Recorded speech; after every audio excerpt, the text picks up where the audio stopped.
तर उत्तर पश्चिम मुंबईतून रवींद्र वायकर यांना उमेदवारी जाहीर करण्यात आली आहे। शिंदे गटाकडून उत्तर पश्चिम मुंबईसाठी रवींद्र वायकर यांना उमेदवारी जाहीर करण्यात आली आहे। उमेदवारी जाहीर झालेली आहे। आपली पहिलं प्रतिक्रिया काय असते?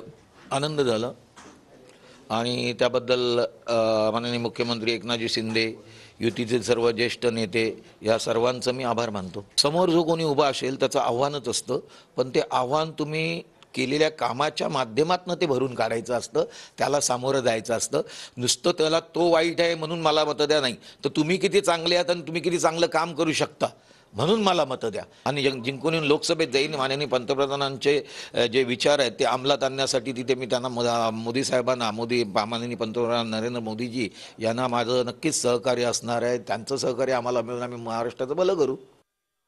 मात्र या ठिकाणी वायकरांना कुठेतरी उशिरा कळणं वायकरांचं नाव सुचवलं गेलं। बघा, जे गद्दार झालेत, दुःख हेच आहे की आमच्या सोबत असताना आपण पाहिलं असेल केवढं प्रेम आणि सगळं मिळत होतं। आज गद्दारी केले, उद्या ते घरी बसतील।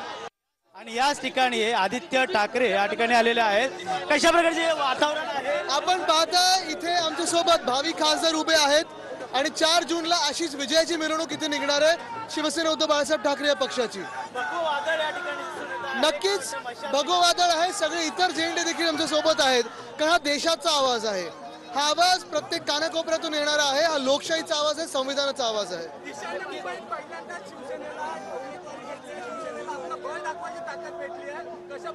नक्कीच आम्ही सगळेच महाविकास आघाडी म्हणून लढत आहोत। शिवसेना उद्धव बाळासाहेब ठाकरे पक्ष आहेच, पण महाविकास आघाडी देखील आपण पाहताय सगळी एकजुटाने लढत आहेत। खऱ्या अर्थानं धनुष्यबाण नसला तरी मशाल आहे। मशालीमुळे कुठेतरी चित्र वेगळं। मला वाटतं आपण पाहिलं असेल काही पक्ष चोरणाऱ्या लोकांनी, बाप चोरणाऱ्या लोकांनी आधीचं चिन्ह नेलेलं आहे, तरी देखील मशाल आज या देशातल्या अंधकाराला दूर करणार आहे।